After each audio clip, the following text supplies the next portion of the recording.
Bom dia, alunos, bom dia, tutores, bom dia, professor Bom Luiz. Bom dia, professora Elaine, bom dia novamente a todos. Estamos aqui para nossa sexta aula, né? Nossa sexta aula. E falar um pouquinho, né? Até agora nós vimos nesse nosso módulo, como é que foi a construção, né, do capitalismo, do socialismo, e nessa unidade a gente começa a ver a realidade, como é que é o nosso hoje. E a gente começou fazendo essa retrospectiva, coisinhas até que nós já vimos em outros módulos, mas fazendo esse olhar de como que o homem chegou no ponto que está hoje. De que antes o homem, como é que ele começou a se diferenciar dos animais? Vocês lembram que a gente viu isso? Nas nossas primeiras unidades, os primeiros módulos que nós estudamos nesse curso, né, essa diferenciação de como começou a construir as suas próprias ferramentas, a produzir o seu próprio alimento, deixar de usufruir apenas do que a natureza oferecia, mas de começar a produzir aquilo que ele precisa, não só em termos de alimento, como em termos de vestimenta também. Lembram-se disso? Então é interessante isso. E hoje a gente está vendo um pouquinho sobre essa questão do idealismo, sobre essa... A gente estava até comentando aqui, eu estava comentando aqui ainda agora com o professor Luiz, sobre essas questões do capitalismo, do socialismo. E, professor, me fugiu a palavra agora, que a gente estava comentando sobre... Até desses exemplos que eu estava dando. Qual o livro? Help. Qual? O livro de produção? Terrorismo? Não, qual que seja? Da alienação. Alienação, perdão. Fugiu essa palavra da alienação. Dessa questão de alienação, né? Do funcionário, do produtor, que está ali produzindo, do como é que é isso. Mas a gente vai ver um pouquinho disso aqui na hora de corrigir as nossas atividades. E antes de passar nas atividades, vamos bater naquela tecla da... apostila. Apostila, qual que era, gente? Qual que é mesmo? Vamos ver aqui da nossa apostila. Aquela palavrinha mágica. Das práticas, né? Ainda não, já é o pratique? Ainda não. Ah, não. Qual que é mesmo? Nessa parte, porque nessa aula de hoje a gente está vendo a primeira parte da unidade 5, né? E o pratique está lá no finalzinho. O que eu quero chamar a atenção de vocês para esses pontos que temos aqui na apostila, ó. Esse aqui, ó, é um dicionáriozinho que está dando aqui um pouquinho mais sobre a definição de civilização. E nós temos aqui vários pontos desse na nossa apostila, que eu achei interessante mostrar para vocês. Olha outro aqui, que nós temos. Mais um outro ponto aqui, ó, que vale a pena vocês darem um pouquinho mais de atenção. Nós temos aqui um pouquinho sobre a definição do feudalismo. Temos aqui também uma chamadinha aqui, uma lembrança do que nós já vimos até agora, né? E mais um pouquinho. O nosso pratique dessa unidade a gente vai ver só na próxima aula, porque ele está no final da unidade. E aqui nós temos mais um ponto de reflexão, que vale a pena vocês dedicarem um tempinho, né? E realmente refletir a respeito, ok? Bom, vendo aqui direitinho, o que tem a nossa apostila de diferencial, que vale a pena que nós dediquemos um pouquinho mais de atenção. São, nesse caso, nessa primeira parte da unidade 5, que nós vemos na aula de hoje, são os significados, né, a parte do dicionário que traz para a gente e os pontos de reflexão. Vendo isso aqui, vamos partir agora para as questões de atividade em sala e aí a gente vai conversar e bater uma bolinha por aqui, ok? Então vamos lá.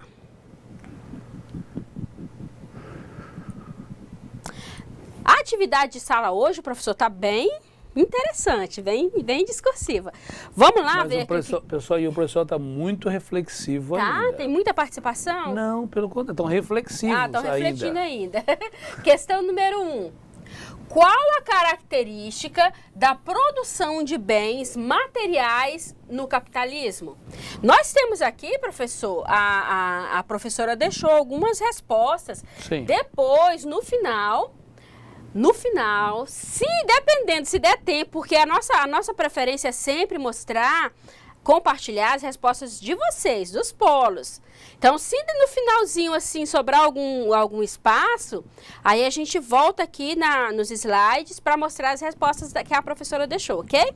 Mas, de qualquer maneira, se não der tempo de vermos essas respostas, o slide vai ficar à disposição de vocês no ambiente virtual e vocês podem dar uma olhadinha lá e conferir as respostas. Mas, só para relembrar, né, as respostas que são compartilhadas, se houver alguma divergência, que até agora não tem acontecido, com as respostas reais, a gente vai sempre dar uma batidinha em cima dessas respostas, dessas questões, ok? Então, vamos aqui à questão número 1. Qual a característica da produção de bens materiais no capitalismo? Então, vamos aqui.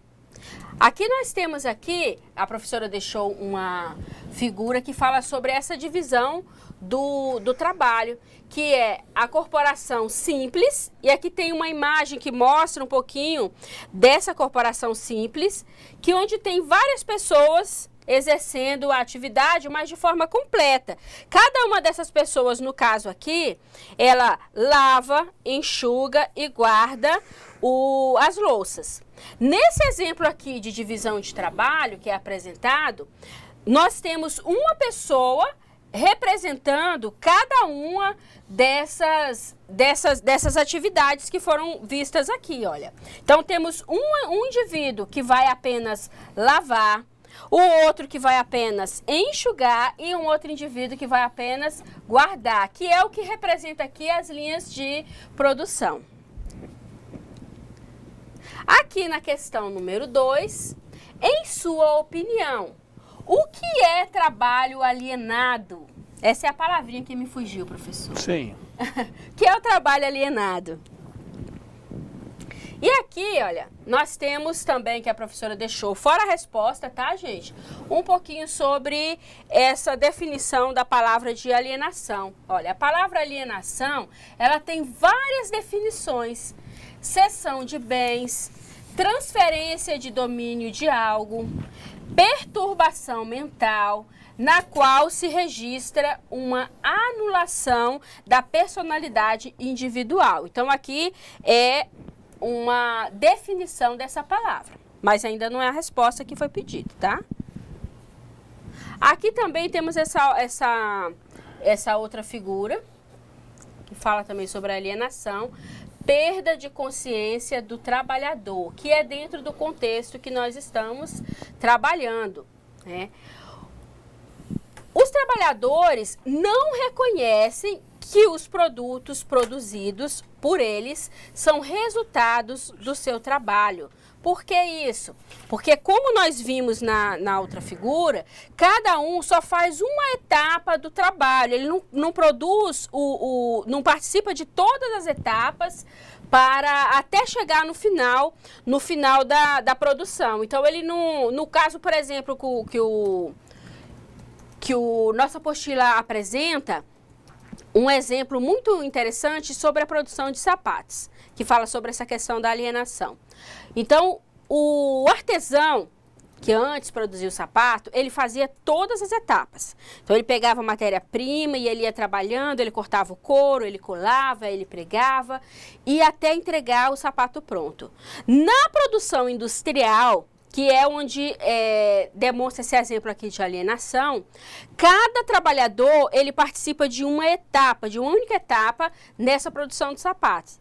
Então, vai ter aquele trabalhador que vai exercer a atividade de apenas cortar o couro, vai ter aquele que vai exercer a atividade de apenas colar o couro, a sola, e assim por diante. Então, aquele trabalhador que cola a sola, ele só vai fazer isso o tempo todo, ele só vai colar. É a única etapa da produção de sapatos que ele vai conhecer. Por isso que aqui nesse exemplo que a professora colocou aqui, ele nos fala que o trabalhador, ele não sente como se ele participasse de toda a produção, como se fosse ele produzindo esse sapato, nesse exemplo, por exemplo, que a gente deu aqui. Porque a única coisa da produção do sapato que ele faz é colar a sola ou é cortar o couro. Ele não participa de todo o processo. Então, esse é um exemplo da alienação. Então, voltando aqui. O trabalho não constitui a satisfação de uma necessidade, mas apenas um meio de satisfazer outras necessidades. Ele não está fazendo, de repente, uma coisa que ele gosta. Ele só está fazendo uma única atividade o tempo todo. Então, vamos aqui à questão número 3. Qual a relação entre taylorismo e fordismo? Discuta com seus colegas e faça anotações para o seu memorial, ok? Aí aqui nós temos uns comentários, que eu vou fazer esses comentários aqui no final, se houver tempo, ok? Vamos priorizar aqui as respostas dos polos. E aí, professor, os polos têm participado? Tem, de maneira sutil, ainda tímida, podendo ainda chegar mais questões. Estamos abertos, perfeito? Mas vamos compartilhar as respostas que já chegaram. E se nós tivermos um tempinho no final, nós vamos voltar aqui nos slides e compartilhar as respostas da professora.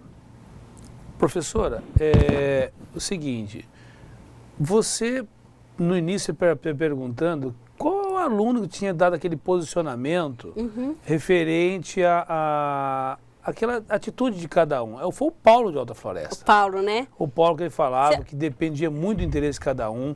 Então, de acordo com o interesse, você vai sair de uma alienação, ok? Que a gente estava conversando aqui, só para reforçar, a gente estava conversando aqui justamente sobre essa questão, exemplos da alienação, né? E eu citei aqui para o professor, lembrando aqui, conversando com o professor Luiz, essa resposta que o Paulo deu. O senhor pode repetir a resposta dele, professor? Posso, naquela questão, na questão número 2, ele perguntava... Da aula passada, viu, gente? Da nossa última aula. Agora há pouco.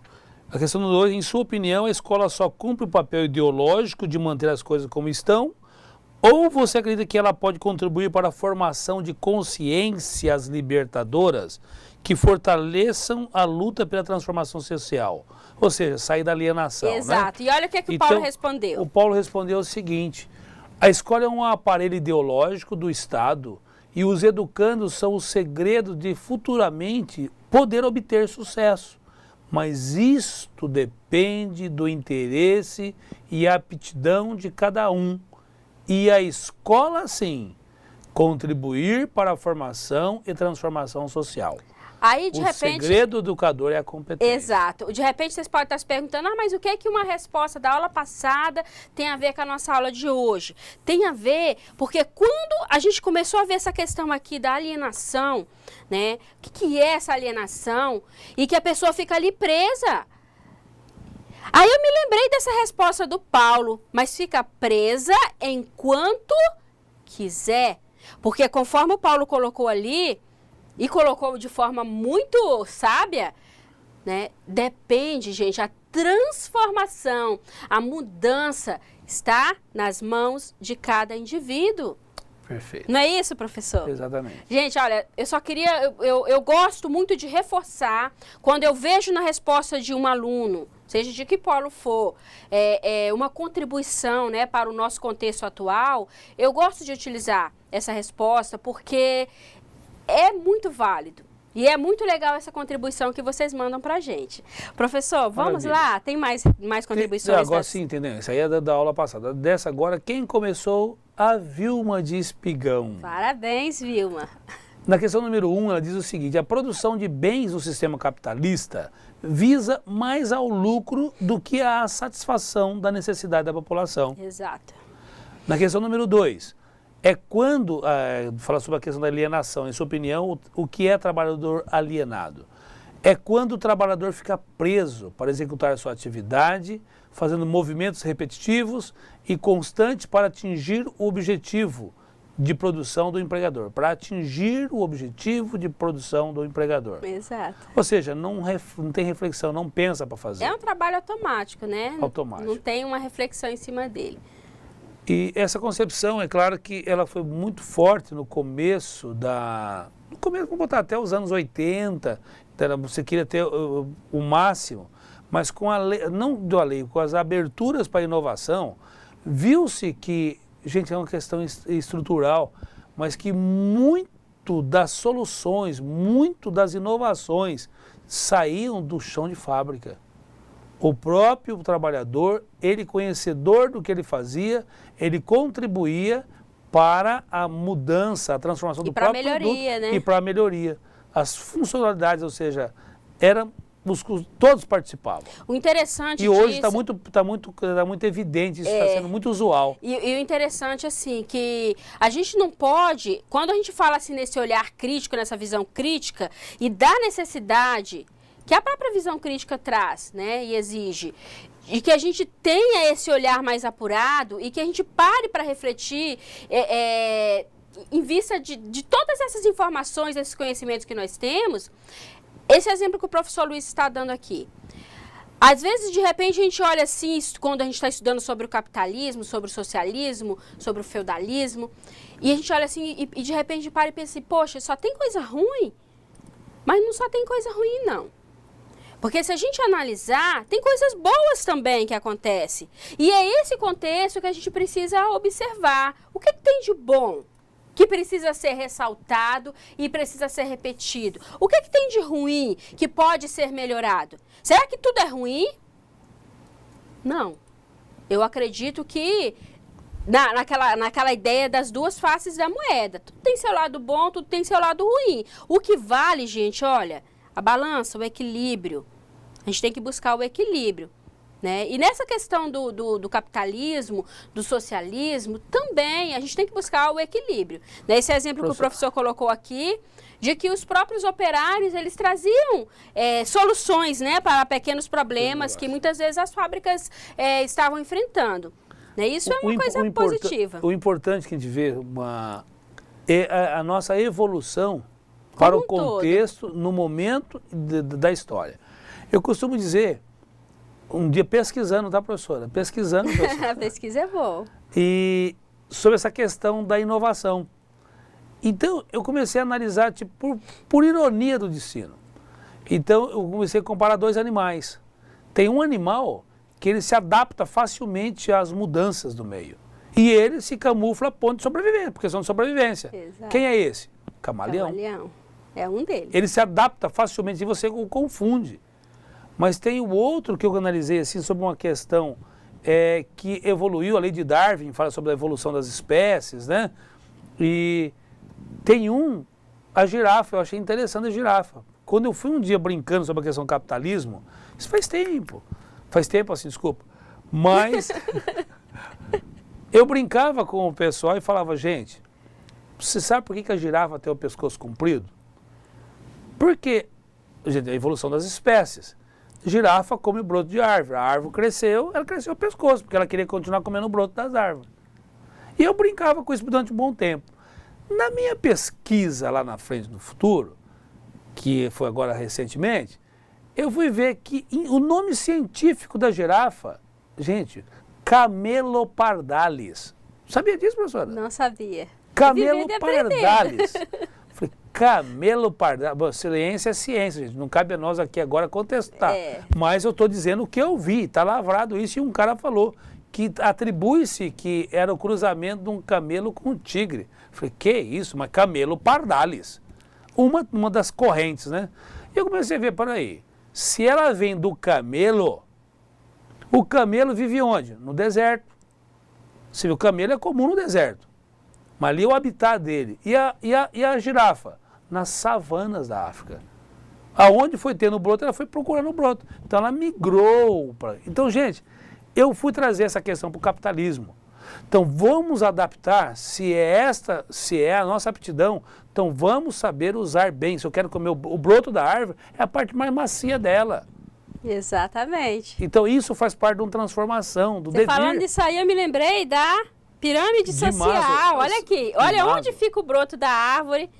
Entendeu? Você vai pro topo. E olha onde fica a burguesia, se formos levar essa ideia para o capitalismo, na pirâmide social, é aqui, ó. Então todos podem chegar lá. Todos podem. Essa ideia materialismo dialético, eu acho linda esse materialismo, a transformação, é buscar essa transformação, esse mover, esse devir que parte de cada indivíduo. Por isso é importante conhecermos todas essas teorias.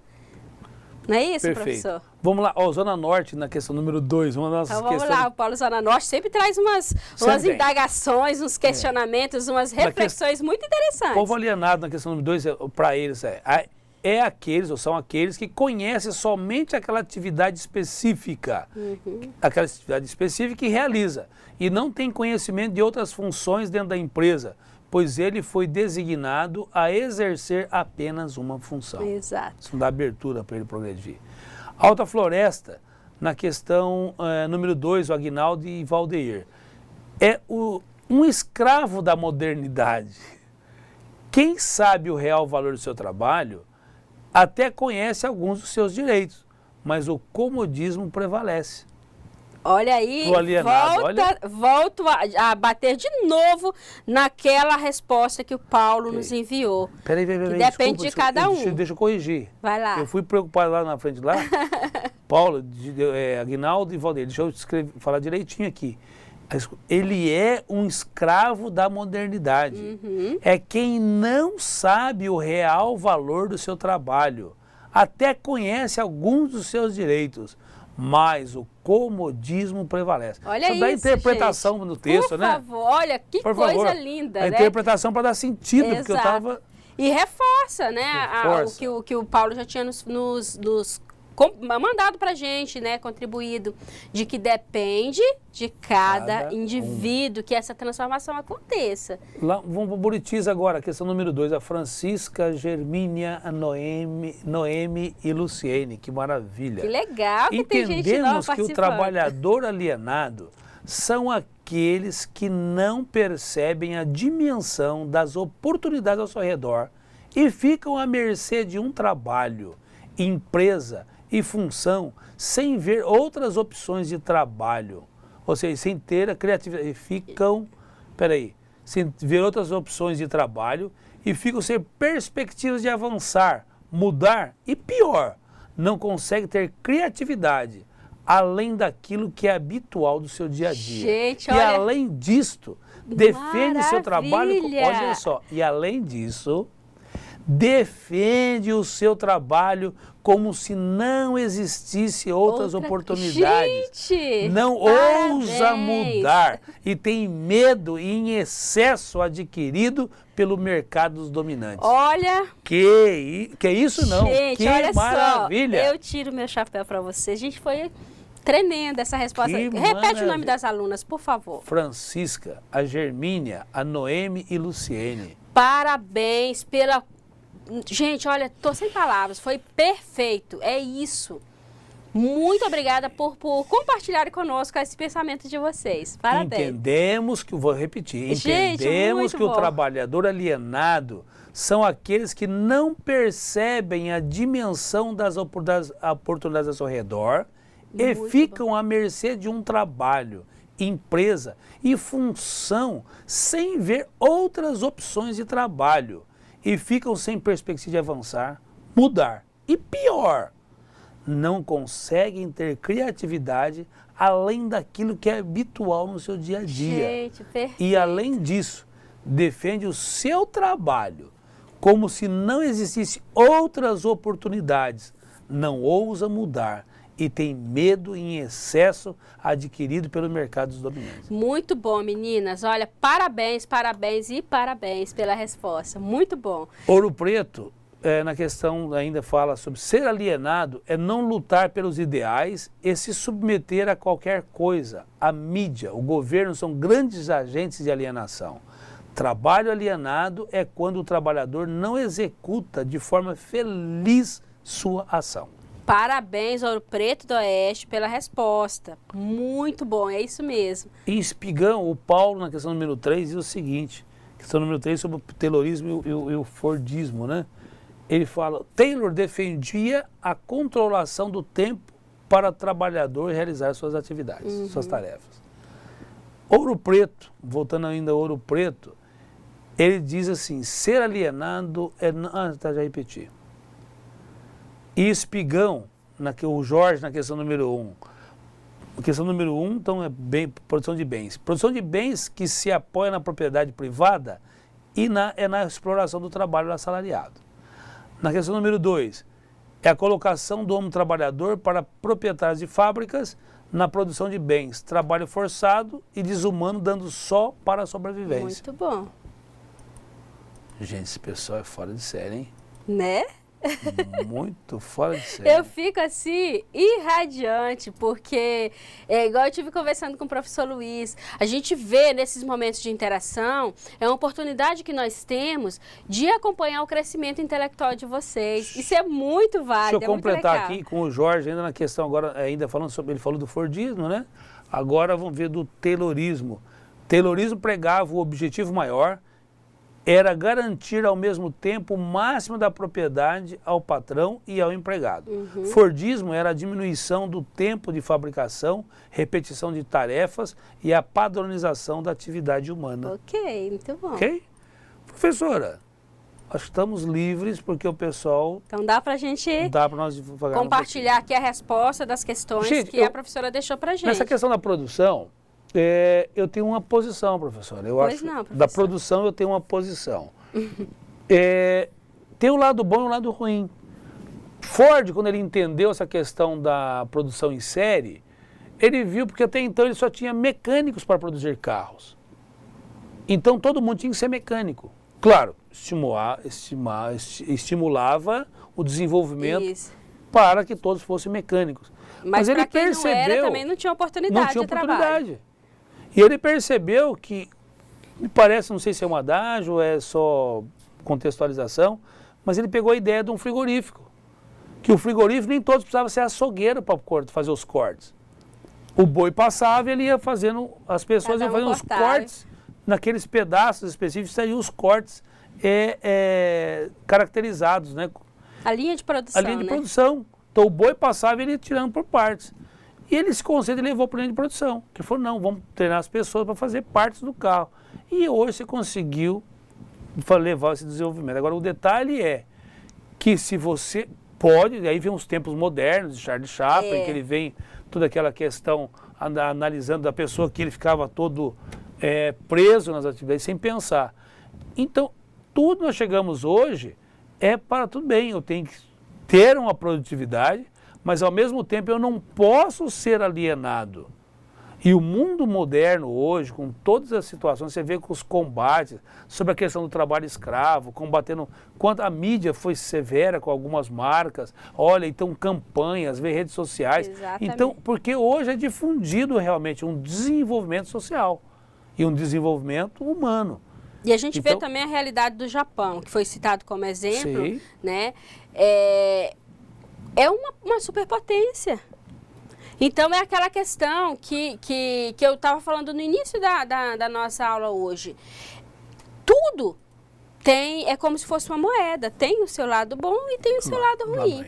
E o que vale, gente, o que vai fazer realmente o diferencial é esse olhar crítico que você tem. Ou que você, pelo menos, deve ter em relação a tudo isso. Né? Esse exemplo que o professor deu aqui, que nós vimos, né, no caso de Ford, de Taylor, isso aconteceu quando? Lembra que eu já falei para vocês nessa necessidade da gente procurar contextualizar no tempo os acontecimentos? Quando foi que isso aconteceu? 1900, 1800 e alguma coisa? Né? Lá naquele tempo era uma realidade. Hoje, em 2014, é outra realidade. E a gente procurar buscar, dentro desses contextos históricos, o que a gente aproveita hoje? O que vale hoje para o nosso crescimento? É pegar aquele modelo que foi usado lá, tal e qual foi usado, e aplicar aqui, fechadinho, quadradinho ali, como diz lá no rap, cada um no seu quadrado?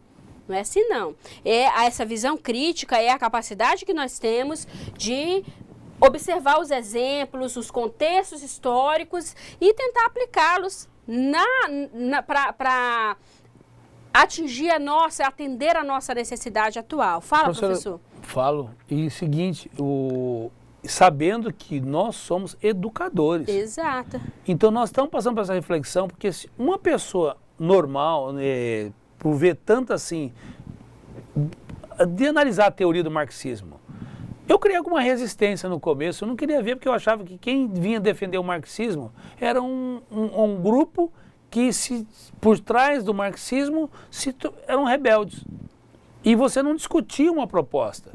Então, levava as pessoas a uma revolta pessoal. E uma outra forma de alienação. Uma forma de alienação. Exatamente. Então, hoje nós começamos a ver, olha, de maneira sábia, com a postura, nós estamos aqui nos readequando, alimentando, Exato. entendendo e formar essa geração que está vindo já com essa ideia não de revolta, mas sim nós somos como agentes de transformação desse momento. A gente é fazer história. Exato. Nós somos chamados a fazer história. E esse é o nosso papel como educadores. Professor, muito grata pela sua colaboração. Acabou o tempo. Olha. Pessoal, muito obrigada aos polos, aos alunos, muito grata aos tutores pela participação e colaboração conosco. É sempre muito bom estar aqui com vocês. Muito grata e até a nossa próxima aula. Nosso caloroso abraço.